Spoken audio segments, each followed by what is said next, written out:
नमस्कार दोस्तों, कैसे हो आप सब। स्वागत है आप सबका एक नई वीडियो में। और आज की हमारी वीडियो एक बुक रैपअप वीडियो होने वाली है, यानी आज हम उन बुक्स के बारे में बात करेंगे जो मैंने रिसेंटली कंप्लीट करी हैं।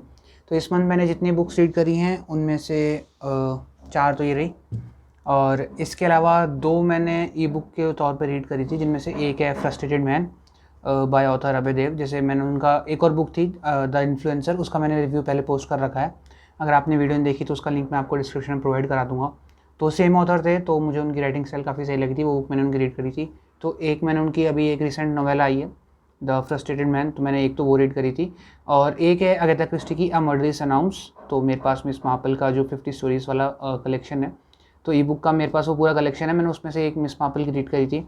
और उसके अलावा 4 हमारे पास बुक्स ये हैं, जिनमें से पहली है हमारे पास love story by Eric Segal, जैसे ये रही।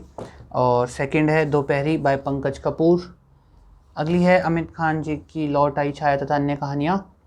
और last but not the least हमारे पास है murder at the happy home for the aged by Bulbul Sharma.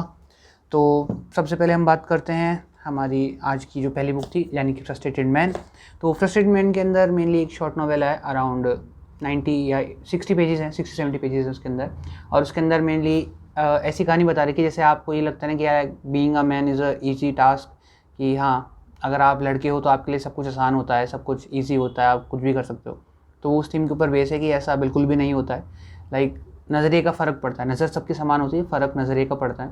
तो स्ट्रगल सबके अपने अपने होते हैं। आप जो भी चीज़ बनते हो या फिर आप कुछ भी करते हो, सबकी अपनी मुश्किलें होती हैं, सबकी अपनी खामियां होती हैं, सबकी खूबियां होती हैं। तो उसके ऊपर वो बेस है। और वो बुक अगर आप 18+ हो तो ही पढ़े, बिकॉज हार्ट रेंचिंग है और थोड़ी सी लाइक मेन ये एक डिप्रेशन टाइप चीज़ है उसके अंदर डिस्कस कर रखी है। तो अगर आप 18+ हो तो ही उसको पढ़ना। सेकंड बुक थी हमारे पास अगाथा क्रिस्टी की, जो कि अ मर्डर इज अनाउंस थी। तो अ मर्डर इज अनाउंस के अंदर क्या होता है, लाइक एक मर्डर होने वाला होता है। लाइक एक शाम को, आज शाम को कोई मर्डर होगा, और उसके बारे में पहले से ही आज के पेपर के अंदर, सुबह पेपर के अंदर उसका इश्तिहार डाल देते हैं, लाइक पब्लिश करवा देते हैं कि आज शाम को इतने बजे इस घर पे मर्डर होगा। और सबको पता होता है, पूरा टाउन जानता है कि आज शाम को मर्डर होने वाला उस जगह पे, लेकिन फिर भी वो मर्डर हो जाता है। इवन इनफैक्ट वार्निंग देने के बाद भी मर्डर हो जाता है, कोई उसको नहीं रोक पाता। और बात यही नहीं रुकती है, बात और ज़्यादा जब बिगड़ जाती है, जब एक एक करके लोग और ज़्यादा मरने लग जाते हैं। तो ऐसा क्यों हो रहा है, वार्निंग किसने दी थी, किसने किसको मारा है, इस तरह की चीज़ें हैं। और आप अगर अगाथा क्रिस्टी की नॉवेल्स पढ़ते हो तो शायद आपको पता चल जाएगा कि उन्हें क्वीन ऑफ मिस्ट्री क्यों कहा जाता है। बिकॉज उनकी मर्डर इज अनाउंस है, एंड देन देवर नन है, मर्डर ऑफ रॉजर एक्रोइड है, मर्डर ऑन ओरिएंट एक्सप्रेस है। उनकी सारी जितनी भी नॉवेल्स है, ABC ऑफ मर्डर्स है, बॉडी इन लाइब्रेरी है।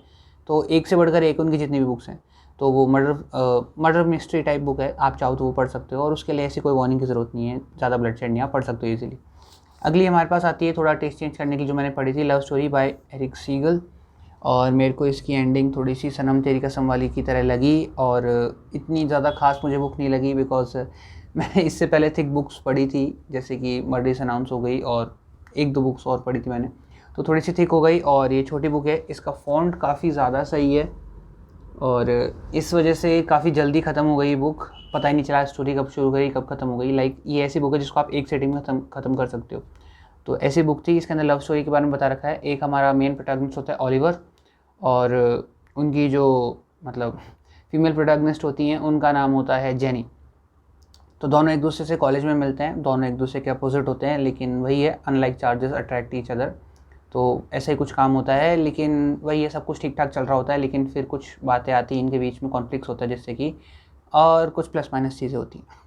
तो वो आप जब खुद पढ़ोगे, जब आपको पता चल जाएगा। बिकॉज इतनी सी बुक है, अगर इसका ब्लर भी ठीक से, अगर आप जितना ब्लर था मैंने बता दिया, अगर उससे एक भी चीज़ और ज़्यादा बताई तो फिर वही स्पॉइलर वाली चीज़ हो जाती है, मज़ा ख़राब हो जाएगा। बिकॉज इतने बड़े फॉन्ट और छोटे छोटे पन्नों के होने के बावजूद भी ये 200 पेजेस क्रॉस नहीं करती है बुक, तो आप सोच सकते हो कैसी होगी। उसके बाद अगली हमारे पास आती है दोपहरी बाय पंकज कपूर, और ये मेरे पास हार्ड कवर में है। हार्ड कवर की बुक्स की ये बड़ी खास बात होती है, अंदर वाला कवर, ये जैसे गोल्डन में बहुत सुंदर लग रहा है, ब्लैक कवर विद गोल्डन। और ये इसका, इनके ऊपर पंकज कपूर जी की पिक्चर दे रखी है, शायद कपूर जी के भाभी पिताजी हैं ये, और काफ़ी ज़्यादा थिएटर के जो वर्क्स हैं उनसे रिलेटेड रहते हैं। इसको अपन साइड में रख देते हैं अभी कवर को। तो बात करते हैं पंकज कपूर की बुक दोपहरी की। तो इसके अंदर क्या होता है, एक पुरानी हवेली होती है लखनऊ के अंदर, वहाँ पे एक लेडी रहती है, और हमेशा उनको ऐसा लगता है कि दोपहर में लाइक एक पर्टिकुलर टाइम पीरियड पे कोई आता है उनके घर पे उनको डराने के लिए। वो अकेली रहती है, उनका बेटा फ़ॉरेन सेटल हो चुका है, उनके जो हस्बैंड है वो इस वक्त है नहीं, लाइक देहांत हो चुका।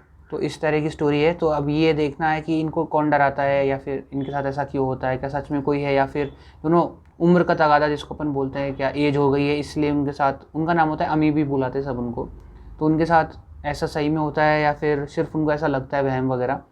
तो ये तो सिर्फ इसका ब्लर्ब वाला पार्ट था। अगर मैं इसके ऊपर मेरा पर्सनल रिएक्शन देना चाहूँ तो बुक काफ़ी सही थी, स्टोरी काफ़ी एंगेजिंग थी, राइटिंग स्टाइल भी काफ़ी सही थी, और जिस हिसाब से लाइक स्टोरी बताई गई है कि जो एज पर्सन्स होते हैं उनका पॉइंट ऑफ व्यू कैसा होता है, समय के साथ लोग बदल जाते हैं, रिश्ते नहीं बदलते, भावनाएं नहीं बदलती, लेकिन आपके साथ जो सामने वाला पर्सन था वो चेंज हो चुका है, लेकिन आप अब भी उसके लिए सेम वही चीज़ फील करते हो।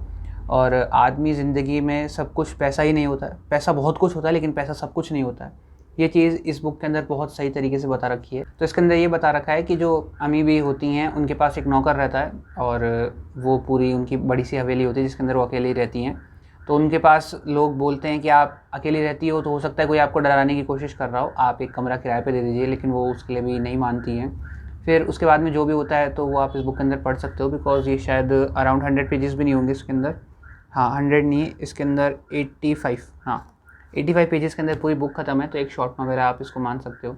तो इसके अंदर और जो बची हुई चीज़ें हैं वो जानने के लिए आप ये बुक पढ़ के देखना। मैं लिटरली बता रहा हूँ, मैं पर्सनली ये आपको बुक रिकमेंड करना चाहूँगा, बहुत सही बुक है, आप ज़रा पढ़ के देखना इसको। लाइक आपको अगर आप पॉइंट ऑफ व्यू समझना चाहते हो ऑथर का, और अगर आप उससे रिलेट कर पाए तो ये बुक काफ़ी माइंड ब्लोइंग है। और अगर आप सिर्फ इससे गॉन थ्रू हुए हो तो शायद मुझे लगता नहीं कि आपको ये वो चीज़ समझ आएगी, बिकॉज अगर आप कोई भी अच्छी बुक देख लो, लाइक साइलेंट पेशेंट देख लो, एल्केमिस्ट देख लो, या फिर अगर आप ब्रैंडन सीरीज़ देख लो, उसके अंदर ये होता है, अगर आप ऑथर के पॉइंट ऑफ व्यू से कनेक्ट कर पाए तो वो आपके लिए मास्टरपीस है, और नहीं तो जस्ट अ नॉर्मल रीड। तो ये उसी तरह से हो सकती है अगर आप ऑथर के पॉइंट ऑफ व्यू से कनेक्ट नहीं कर पाए तो। इसके अंदर जो बड़े लोग होते हैं, उम्रदराज लोग, उनके साथ क्या दिक्कतें आती हैं, कैसे लोग उनको ट्रीट करते हैं, और उनका क्या नज़रिया होता है दूसरों के प्रति, वो काफ़ी डीप तरीके से बता रखा है। तो ये मैं आपको कहूँगा कि आप ज़रूर पढ़ें। छोटी मोटी नोक झोंक के साथ, हंसी मजाक के साथ, काफ़ी गहरी बातें कर रखी है इसके अंदर, इसलिए तो इसको अपन साइड में रखते हैं। अगली हमारे पास आती है लॉर्ड टाई छाया तथा अन्य कहानियाँ। तो आपको इसका पिक्चर देख के पता चल रहा होगा, थोड़ी सी हॉररिफिक स्टोरीज हैं इसके अंदर, लेकिन जो इसकी मेन स्टोरी थी लॉर्ड टाई छाया, तो वो इसकी मेन स्टोरी है। और उसके अलावा इसके अंदर 3 शॉर्ट स्टोरीज और दे रखी हैं, द लास्ट डे, मोक्ष और मखीजा महल का चौकीदार। तो जो मखीजा महल का चौकीदार है वो अच्छी है, और द लास्ट डे है वो भी मुझे काफ़ी सही लगी। और इसके अलावा जो स्टोरी जो मेन थी और मोक्ष थी वो इतनी एंगेजिंग नहीं थी। हाँ मेन वाली थोड़ी ठीक थी, लेकिन मोक्ष मुझे इतनी कुछ खास ज़्यादा लगी नहीं। लेकिन पूरी बुक हिंदी में रिटन है, जैसे आप देख सकते हो, और पॉकेट फ्रेंडली बुक है, ज़्यादा कॉस्टली नहीं है ये। MRP इसकी शायद 150 अराउंड है, और ये आपको ऑनलाइन 100 के आसपास मिल जाती है, लाइक 120 मैक्स, इससे ज़्यादा की नहीं होती है। तो हाँ, अगर आप फिर भी कुछ नया ट्राई करना चाहते हो तो आप ये चीज़ पढ़ सकते हो। हॉरर है, कैजुअल हॉरर है, अगर आप कुछ नया ट्राई करना चाहते हो, लाइट रीड, बिल्कुल लाइट रीड। तो इसके अंदर हाँ हॉरर है, लेकिन इतनी डरावनी नहीं है। लास्ट में एक वो पॉइंट आता है ट्विस्ट करके कि हाँ अरे बाप रे ये क्या हो गया, तो उस तरह की चीज़ है। लाइक ज़्यादा आप इससे उम्मीदें मत रखना। अगर आप बिगनर हो, हॉरर जॉनरा के अंदर कुछ नया ट्राई करना चाहते हो, और आप अभी कुछ फ्रेश पीस ढूंढ रहे हो पढ़ने के लिए कि हाँ हॉरर जॉनरा हमारे लिए है या नहीं, तो आप ये पढ़ सकते हो। लेकिन कोई भी एक्सपेक्टेशंस मत रखना इससे, एकदम न्यूट्रल होकर पढ़ना नेचुरल बीइंग की तरह, तो ये बुक आपके लिए काफ़ी सही साबित हो सकती है। और हमारी आज की लास्ट की बुक है murder at the happy home for the age by Bulbul Sharma, जैसे कि आप देख सकते हो। इसके अंदर क्या बता रखा है, मेनली जो ऊपर यहाँ पे आपको दिख रहा होगा पेड़ से लटका हुआ है, मैं इसको 3 देना चाहूँगा आउट ऑफ 5, 3 मैक्स 3 या 3.5, बिकॉज इसके अंदर जो काफ़ी ज़्यादा हाइप बनी हुई थी throughout the whole story last तक, बिकॉज इसके अंदर शायद 272 पेजेस हैं इसके अंदर।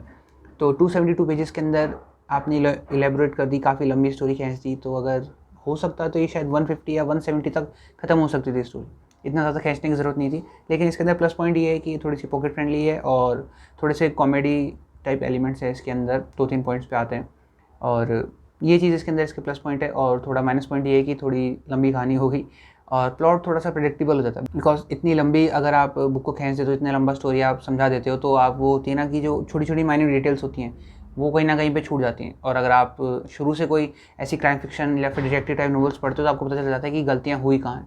तो ठीक है, आज की वीडियो में इतना ही। अब मैं मिलूंगा आपसे एक नई वीडियो में, तब तक के लिए be safe, stay healthy and keep reading, bye.